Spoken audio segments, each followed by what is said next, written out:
Holy shit, man. Hey bro. What?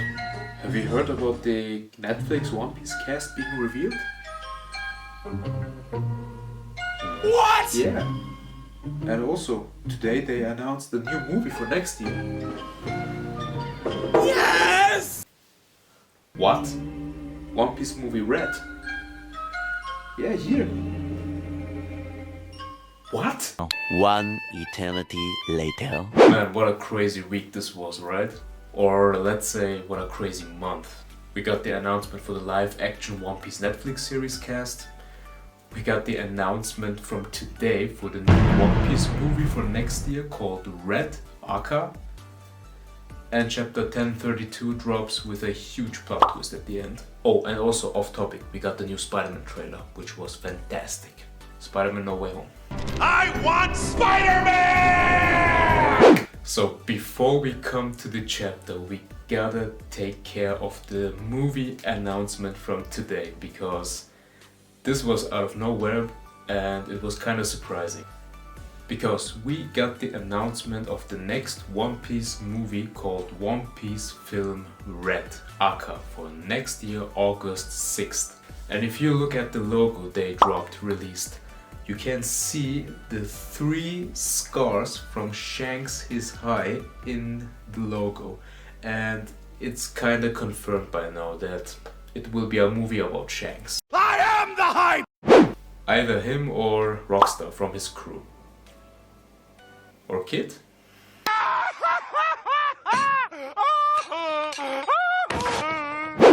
So the one question that comes to my mind is it going to be a canon movie? Because why would you do a movie about Shanks? This is the question. And my guess is, in 24 years of One Piece manga we have now currently, we are reaching 25 years with next year. Eiichiro Oda made Shanks the most hyped character in the series. It's his fault, he is the most hyped, most talked one. And yet, we do know so little about him. We nearly know nothing. So the question always was, when will Luffy meet with Shanks? And once he meets with him, will we get his flashback? Will we get to see the fights between him and Mihawk? And so on and so on. So I can only hope that Eiichiro Oda will come out there, write the story and tell the public, guys, this movie is canon, because it will show the point from where the Roger pirates disassembled and Shanks went to his own journey and made his own crew.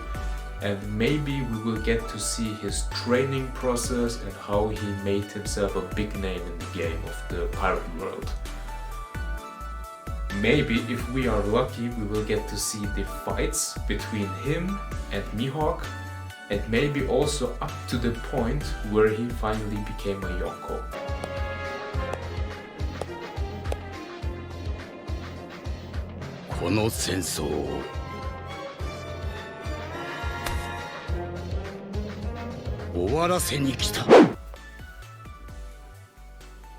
Because this dude here, he is beyond awesome and we all know it and we all love him. Unless he turns to be evil, but I hope not, and that would be bad. And Eiichiro Oda even made a message today where he is talking about that he wants to do this movie Red and he is tired of drawing old men and now he wants to draw some female characters. And I'm like, what is... You're doing a movie about Shanks, it seems? But you want to draw female characters, you pervert? Yeah, that's what you are, a pervert. But we love you! So yeah, it would be great to have the announcement that this movie is canon to the manga, because we will get to see the story of Shanks, where he started and went up to the point where he became a Yonko. And that will be a pretty cool thing, because due to the long story of One Piece and the length of it, Eiichiro Oda maybe decided, hey, we gotta do a movie about Shanks because everybody wants to know everything about him, and he himself knows it will take still a few years until we reach Shanks, at least 2 more years maybe, and then he decided, okay, let's do a movie about him so the fans can get something, and once we are there, it's all good. The one question is, will we get to see advanced Conqueror's Haki in the movie? Because most of the time the movies do not spoil things in the manga, most of the time. And the advanced Conqueror's Haki technique is not in the anime yet. Maybe when we reach August next year, or before we reach August next year, we could see the part of the story where we have Roof Piece and Luffy will show that, and then they can show it also in the movie, because Shanks should be a master of advanced Conqueror's Haki, and we need to see that. But yeah, these were the movie news to episode 1000 that will drop this Sunday, and it will be amazing. They even recreated the first opening, so great things there. The next day. Oh yeah. So let's move on to the chapter, shall we? Chapter 1032 starts off with a pretty cool cover page because it shows Yamato delivering some goodies to some old folks in some village, and with some black cats. And it was pretty nice to see that, and it reminded me of the time in Dragon Ball when Krillin and Goku were training under Master Roshi, and they were milk deliveries. They delivered milk to the people in the village. It just reminded me of that. It was a pretty cool nostalgic flashback. So we start off the chapter with Marco and Izu, and Marco is carrying Izu and he's in his phoenix form, and he's complaining that he is hurt. He is exhausted and he's asking, what are we doing here, man? Why am I carrying you again? I'm hurt, even though I have healing factor. And Izu is telling him, hey, I have a bad feeling about this yokai creature that came out of nowhere, like Randy Orton. We gotta check out what's happening. And I'm thinking to myself, please no, because that means they're going to where Kanjuro is, and where Kinemon is, and where Kiku is. And this means Kiku and Kinemon will 100% survive, because Marco will be there and he will heal them up. No! But yeah, whatever, right? Yeah, everybody lives. At the end, Kaido is the only one who will die. No, that's not gonna happen. No. Nope, no, no, no.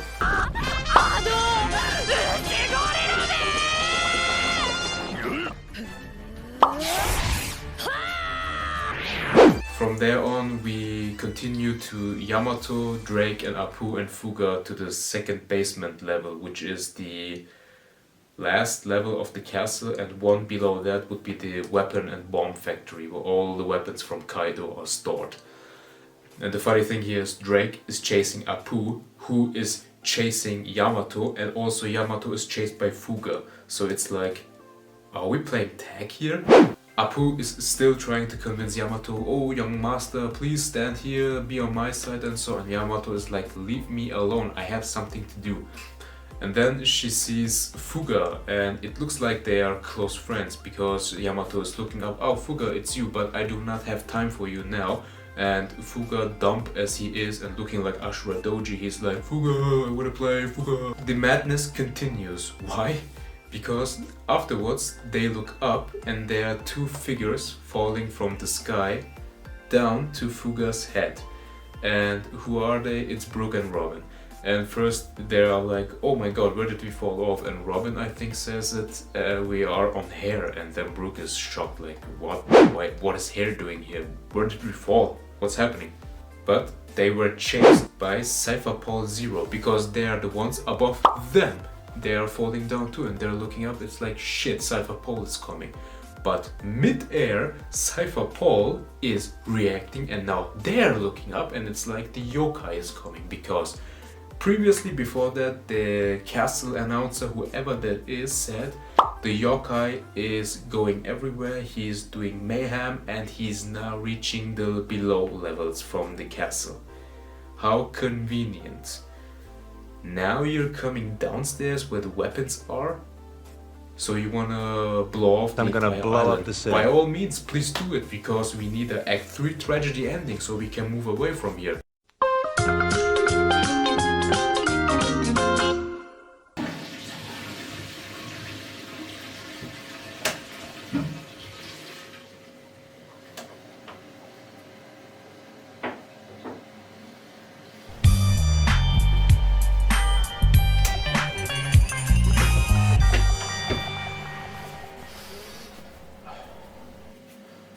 No, God! So the yokai came down. He even put the Cipher Pol agents to flames. And Yamato is reacting to it, and she's thinking like, okay, he is going downstairs. If he continues like that, he will be at the weapons factory, at the armory. And then the entire thing will blow up, and she has to find a way to stop this. So she takes Fuga with her, and they go away. Funny thing is, if she had turned around, she would have met with Robin and Brooke, because Brooke landed perfectly there, and behind him there was Yamato. But no confrontation now. It will be later on, I guess. So what happens next? Mr. Paparazzi Apu. He is doing photos of the Cipher Pol agents, and he's like, man, I have a second career as a paparazzi, didn't you know that? Because now I'm gonna sell these photos to Morgan so he can do a headline around the world. What are the lapdogs from the Celestial Dragons doing here in Wano? Now they're doing business directly with the Yonko himself, Kaido, the big bad man, because Doflamingo is rotting an Impel down.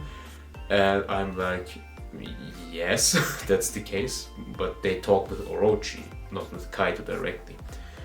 And what does the Cipher Pol agent with the mask do? He doesn't play around, he's like, shut the fuck up, bitch. And he gives him a shigun. So it seems like Apu is out cold, but no, he is not. He lands on the floor first, and Drake reacts to it, and he's like, man, what the hell happened? And then the Cipher Pol agent targets Drake, and he's like, man, what are you doing? Your marine cover has blown off. We already know what you're doing here. And Drake counters, and he's like, okay, you know what I'm doing here, but what are you doing here? And they just say, we are pest control.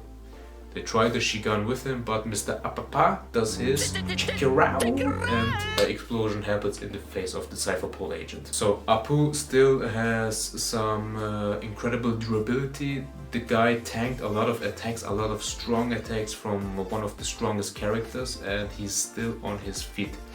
So now we get a tag team between Drake and Apu versus the Cipher Pol agent. So we have a double tag team between them.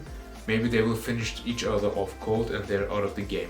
We gotta see what happens. Funny was how Apu was like, bitch, I'm not out like that, I have armament haki. While your armament haki is still trash.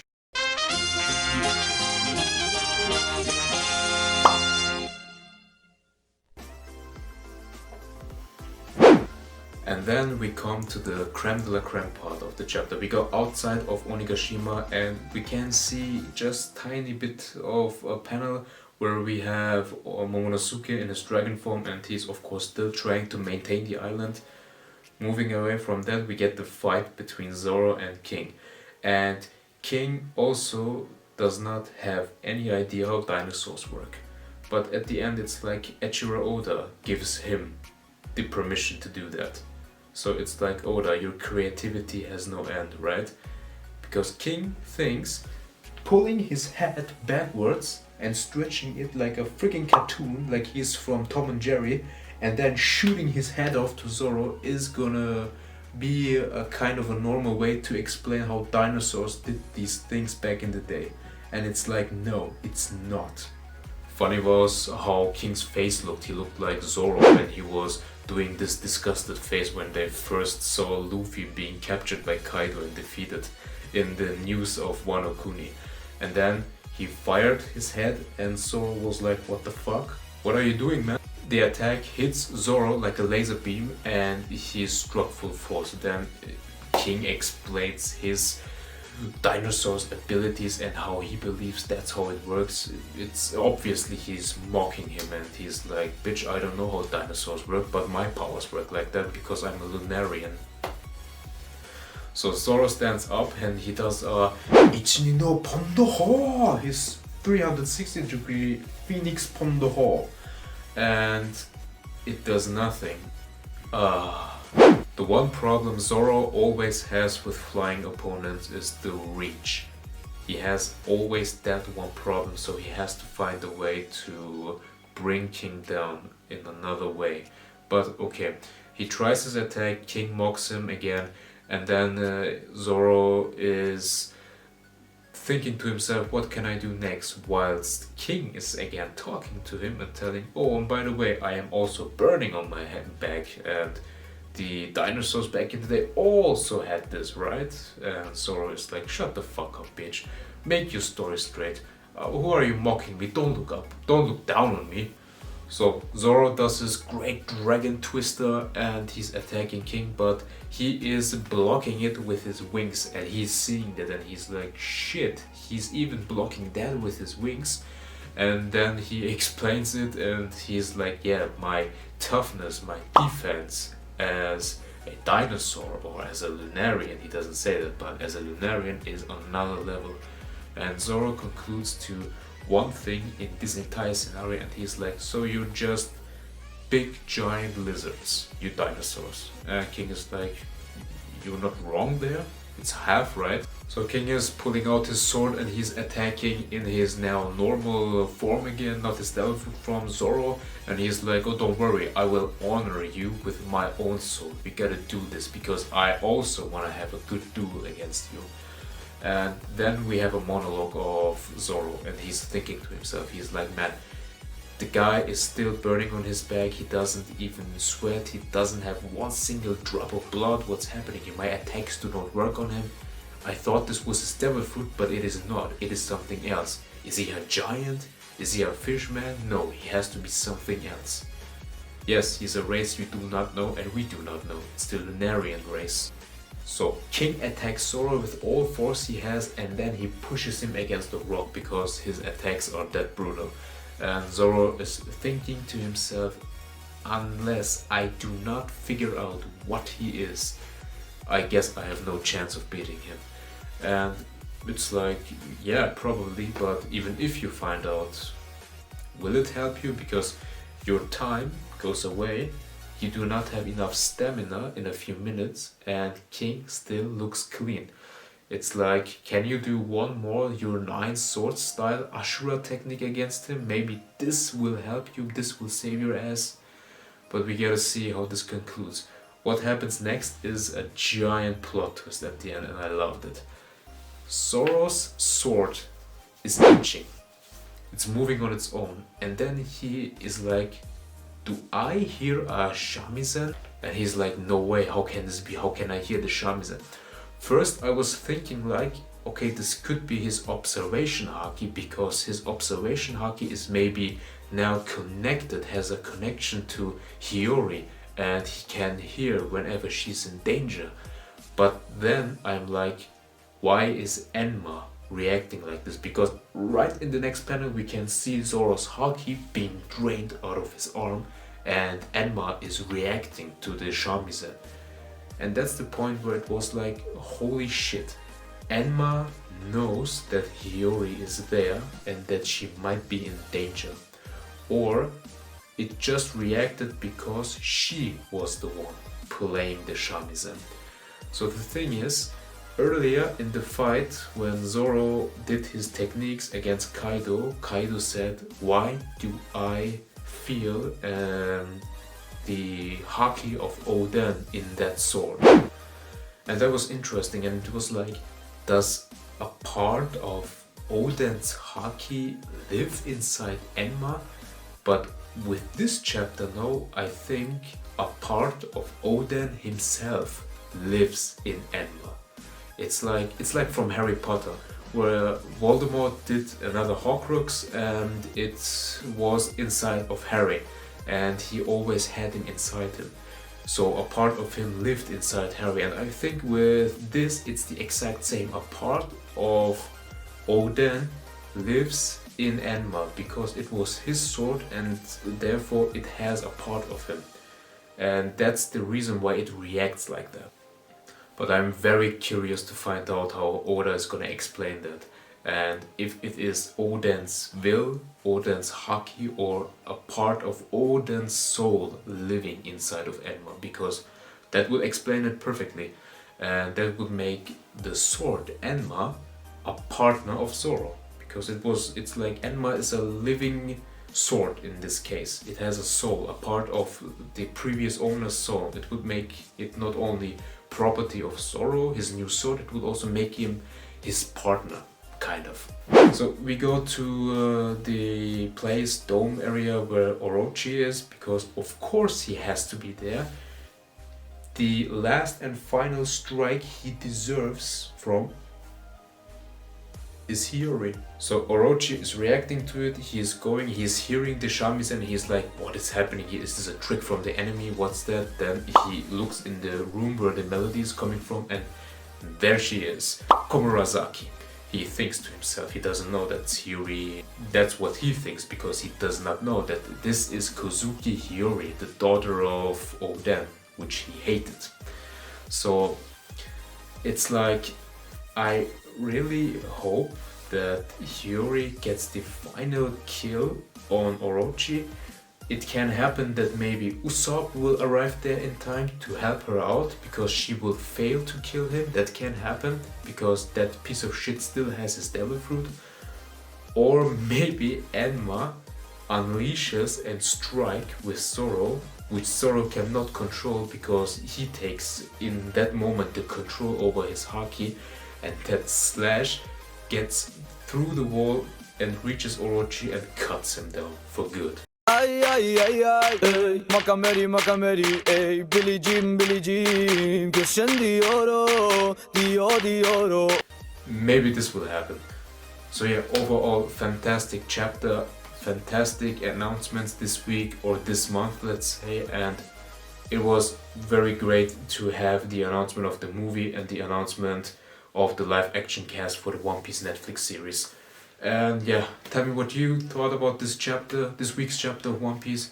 Leave a like, leave a comment. Thank you very much for watching. Sub and share, I would appreciate it a lot. And yes, gotta catch you guys later, cause I'm getting kinda hungry. So, see ya.